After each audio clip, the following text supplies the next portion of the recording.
And I know that's hard because now at 3 o'clock in the morning, we can go on Amazon.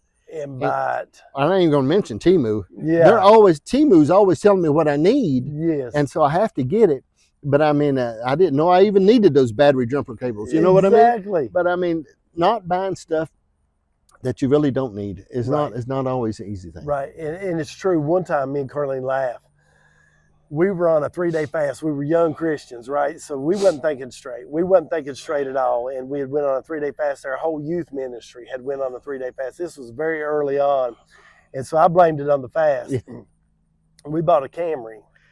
We bought a Camry that we didn't factor in. We were newly married, Right, young, and right. she wanted that Camry.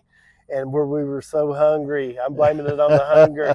Her hunger got the best of her. She got tricked. You know what I'm saying? Yeah. I just was rebellious and we bought the Camry, and we struggled. Yeah. We struggled because we were newly married, and you know what it's like when you Yeah. first get married. Yeah. You know, you're just trying to chug along, Yeah. and get some momentum.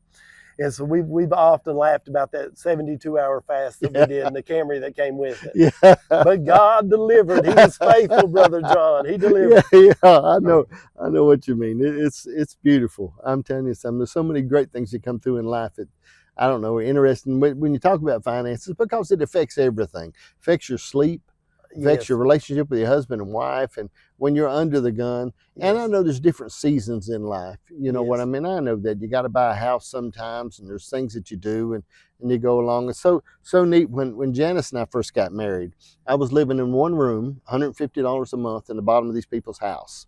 Great deal. These little ladies would make my bed for me and leave me candy, wash my clothes.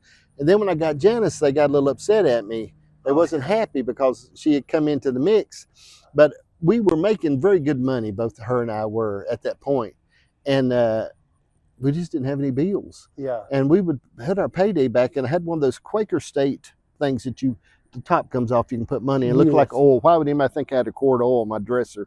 But we would put our check in there, and it was, but we come through all kinds of phases. They cut my water off one time, 3 times in 1 year in the house I lived in. Right. Because I was out ministering for $10 a night. And, places, and I just couldn't pay the water bill. Right. I'd come home and have to go out, and I had one of those tools. I turned my water on. Everybody could take a shower and a bath, the kids, and I'd turn it back off the next day. Right. But I mean, we just didn't have it, but we kept pushing through.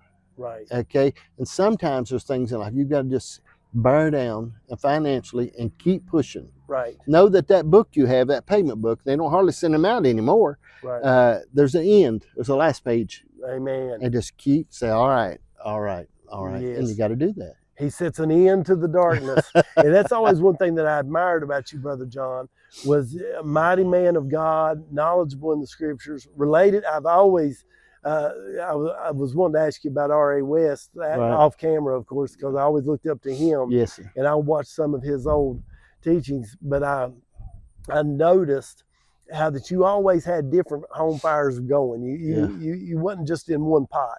Right. You were multidimensional, multifaceted, and I always admired that. I always admired that, Brother John. You know, I think life has got seasons. Yes. Okay, let's talk about this in our life. See, I believe life is about seasons, and we can't compare our season to everybody else's. I pastored for a season. Right. Was I a good pastor? I don't think I was that good of a pastor, but I was called to pastor one church for one time. Right. Okay, and that was what I was supposed to do.